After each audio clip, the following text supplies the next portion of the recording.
There is a number that almost no government, no company, and no think tank has been paying attention to. And the reason they haven't is not because it's hidden.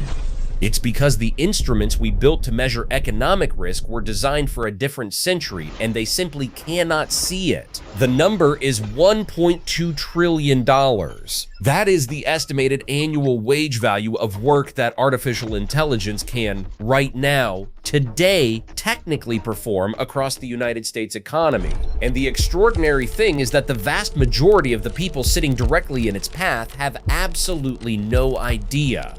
Here is why that matters so urgently. For the past 2 years, the entire public conversation about AI and jobs has been aimed at one narrow slice of the workforce. Programmers losing contracts, junior developers unable to find work, tech companies freezing hiring because an AI agent can produce code faster than a team of engineers. And look, that story is real. In 2025 alone, more than 100,000 job losses were linked to AI restructuring. AI systems now write over 1 billion lines of code every single day, which already exceeds the total daily output of every human software developer on the planet combined.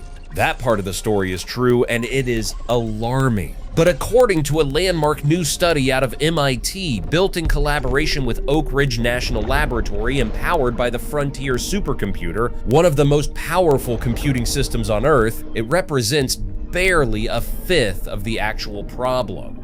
The other 4/5 are sitting underwater, invisible to every tool governments are currently using to plan for the future. And the people sitting in that submerged zone are not who you would expect. To understand why this is so hard to see, you need to understand how we measure the economy in the first place. Our entire statistical architecture, GDP, unemployment figures, wage surveys, productivity indexes, was built around a single unit of measurement: the job. Those tools are actually very good at what they do. They count people, track employment levels, and measure changes in the overall stock of work. What they cannot do, what they were never designed to do, is look inside a job and ask which specific tasks within it AI can already technically perform. A lawyer doesn't disappear from the unemployment statistics overnight, but the hours they spend reviewing routine contracts quietly shrink. A financial analyst is still employed, still drawing a salary, but the portion of their day spent processing data and drafting standard reports starts to compress. The job looks stable on paper. The actual work is changing in ways that no official metric is built to capture. This is why a research team at MIT and Oak Ridge National Laboratory decided to build something new. Not another prediction about which jobs will eventually disappear, but an actual functioning map of where artificial intelligence capabilities and human skills currently overlap, weighted by the economic value of that work. They called it the Iceberg Index, and it took something genuinely unprecedented to build it. The team used the Frontier supercomputer to run what they describe as a digital twin of the entire US labor market, 151 million individual workers, each modeled as an autonomous agent with their own occupation, skill set, and geographic location, distributed across 923 different job categories and 3,000 counties. To define the skills those workers rely on, they drew from ONET, the US Department of Labor's occupational database, which breaks every major profession into its component tasks and rates each one by importance and difficulty. So instead of saying there are 4 million accountants in America, the model says here are the 37 specific skills accounting requires. Here is how important each one is to the overall economic value of the work, and here is how difficult each one is to perform. Then they did the same thing for AI. They cataloged more than 13,000 real production-ready AI tools currently being deployed inside companies. Coding assistants, document processors, financial analysis platforms, workflow automation tools, and they ran every single one of those tools through the same ONET taxonomy. The result was 2 maps, drawn in the same language, that could finally be compared directly. For the first time, you could make a genuinely apples-to-apples measurement between what human workers actually do and what AI systems are technically capable of doing right now. The output of that comparison is a single number per occupation, the percentage of wage value within that job that AI can technically perform today. That number, the Iceberg Index score, is deliberately not a prediction. The researchers are clear and emphatic about this. The index measures technical capability and economic feasibility. It does not forecast when companies will act on that capability, or whether regulation will slow them down, or how individual workers might adapt. Think of it less like a weather forecast and more like a seismic risk map. It tells you which buildings are sitting on the fault line. It does not tell you when the earthquake will hit. So what does the map actually show? Start with the part everyone already knows about. When you measure only the tech sector, software engineers, data scientists, analysts, program managers, AI can technically perform work representing about 2.2% of total US wage value. That translates to roughly $211 billion across around 1.9 million workers. This is where essentially every headline, every policy paper, and every anxious conversation about AI and jobs has been focused. Washington, Virginia, and California lead in this visible exposure. And 2.2% sounds significant enough, particularly when you see the layoff announcements streaming out of Silicon Valley. But 2.2% is a deeply misleading place to stop. The skills driving that number, document processing, routine analysis, structured data handling, written synthesis, do not belong exclusively to tech. They show up across hundreds of professions that would never appear in a headline about AI layoffs. The capabilities that make a coding assistant useful to a software engineer overlap almost perfectly with the work of a financial analyst, an HR coordinator, an insurance claims processor, a legal secretary, and a mid-level compliance officer. So when you apply the same methodology across all 923 occupations in the model, the number does not nudge up slightly. It jumps from 2.2% to 11.7% of the total US labor market, or roughly $1.2 trillion in annual wage value. 5 times larger. That is the iceberg beneath the surface. The geography of that hidden exposure is one of the most striking findings in the entire study. If you had to guess which states were sitting on the biggest fault lines, you would probably name California, Washington, and New York. But the data tells a different story. South Dakota, North Carolina, and Utah actually show higher Iceberg Index values than California or Virginia. Ohio reaches 11.8% exposure. Tennessee registers 11.6%. These are not tech hubs. Their economies are concentrated in administrative coordination, financial services, and the back-office professional work that runs manufacturing supply chains. California's workforce is diversified enough that risk spreads thin. In states built around finance and administrative services, it concentrates. Tennessee's tech sector exposure, the number everyone would think to measure, is just 1.3%. Its Iceberg Index is 11.6%. A tenfold difference invisible to every standard economic metric. And Tennessee, along with North Carolina and Utah, is now actually using the Iceberg Index platform to run workforce policy simulations, testing different training programs and infrastructure investments before committing to billions in spending. None of this has appeared on the radar of conventional planning tools, and the data makes clear why. GDP, per capita income, and unemployment figures explain less than 5% of the variation in Iceberg Index scores across states. In some cases, the relationship actually inverts. States that look economically healthy by traditional metrics are not necessarily the least exposed. States that look vulnerable are not necessarily the most at risk. The map and the territory have come apart entirely. Now layer on top of this what Anthropic's own research team found in their March 2026 study. By analyzing actual professional usage data from Claude, researchers Maxim Masenkoff and Peter McCrory were able to measure not just theoretical AI capability, but observed exposure, what AI is actually doing in professional settings right now, compared to what it is technically capable of doing. The gap is staggering. For computer and mathematical occupations, AI is theoretically capable of handling around 94% of tasks. In observed professional use, it is currently performing about 33%. Office and administrative roles sit at roughly 90% theoretical exposure, with actual integration far below that ceiling. Computer programmers currently show the highest observed exposure of any occupation, with AI already performing or handling about 74.5% of tracked tasks. Customer service representatives follow at 70%, data entry specialists at 67%.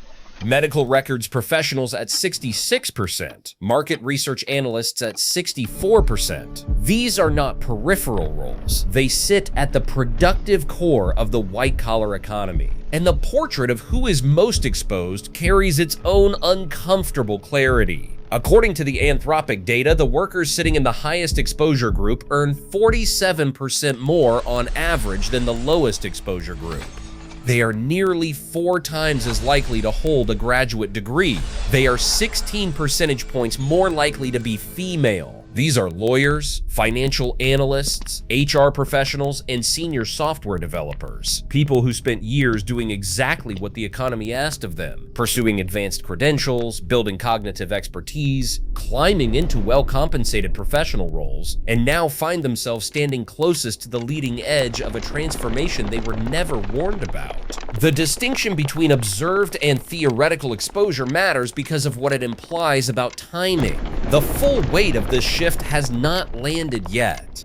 What is holding it back right now is a combination of regulatory friction, integration complexity, and the simple organizational requirement that a human still needs to check AI's work. These are real friction points. They are also temporary ones. And the hiring data is already beginning to show the leading edge of the pressure. Entry-level employment in AI-exposed occupations has dropped 14% compared to the pre-ChatGPT baseline. Entry-level job postings across the US have fallen 35% since January 2023. The pipeline is constricting before the mass unemployment figures even begin to move. By the time the disruption shows up clearly in official statistics, it will already be well advanced.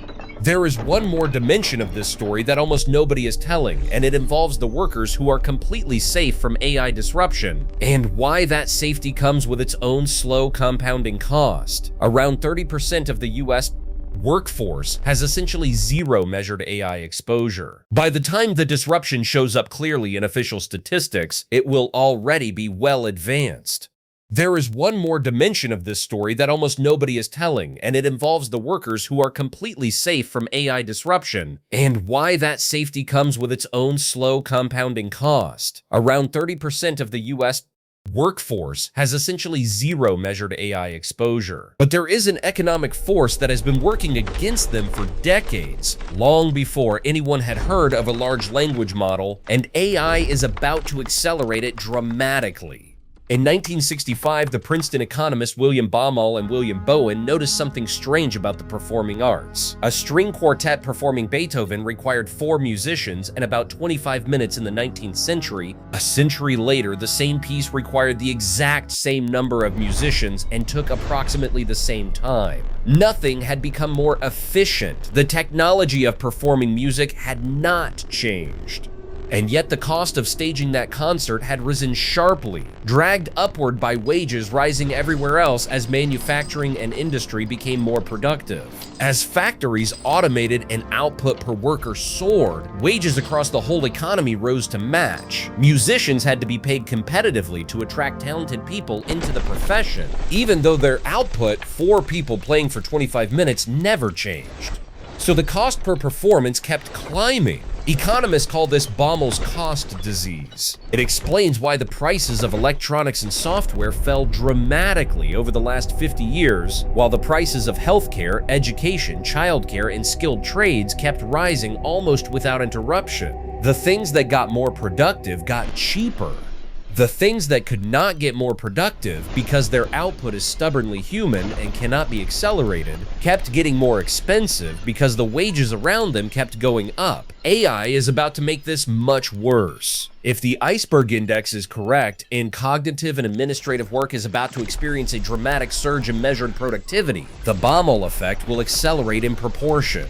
A financial analyst paired with AI tools might compress a day's work into 2 hours. A software team with the right infrastructure might produce what used to require 3 times as many people. But the nurse still needs the same amount of time per patient. The plumber still needs to physically be there. The early childhood educator cannot scale their attention across more children without degrading the outcome. Their output does not grow with the AI productivity wave around them. So the relative cost of their work keeps rising, pulled upward by a surge happening everywhere else in the economy simultaneously.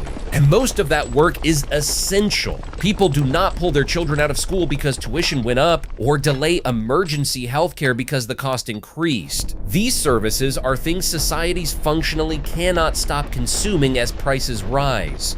Most of them are either directly funded or heavily subsidized by governments, and those governments are already running structurally tight budgets. The workers safest from AI disruption may find themselves in the industries that governments will find hardest to keep funding as everything else they pay for gets more expensive. What makes all of this genuinely difficult to sit with is the policy implication.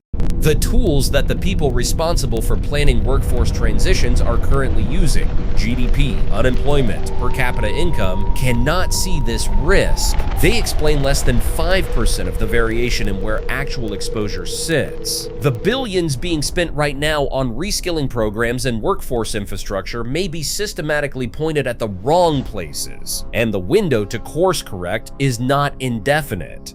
Transitions that went well historically were the ones where people could see what was coming early enough to respond. The Iceberg Index is an attempt to finally build that visibility before the disruption finishes arriving rather than after. Tennessee, North Carolina, and Utah are already using it. Whether other governments choose to use it, or whether they continue navigating with a map drawn for an economy that no longer exists, is the central policy question of the next decade. Here is the thing that deserves a much longer conversation than it usually gets. When AI dramatically raises productivity in cognitive work, it does not just change how many people are needed for those tasks. It changes the relative price of everything human in the economy. And that includes the work that AI cannot touch. Two very different futures are now simultaneously forming. One where cognitive work is radically more productive, and one where everything that stays stubbornly human becomes radically more expensive. How those two realities collide and who ends up absorbing the cost is a question that economics has been building toward for 60 years without fully answering it. If you want to go deeper on that question, what actually happens when capitalism runs low on things for workers to do, and whether technology has ever genuinely solved that problem in the long run rather than just deferred it, drop that in the comments. Because the historical answer is stranger and significantly more contested than most people assume.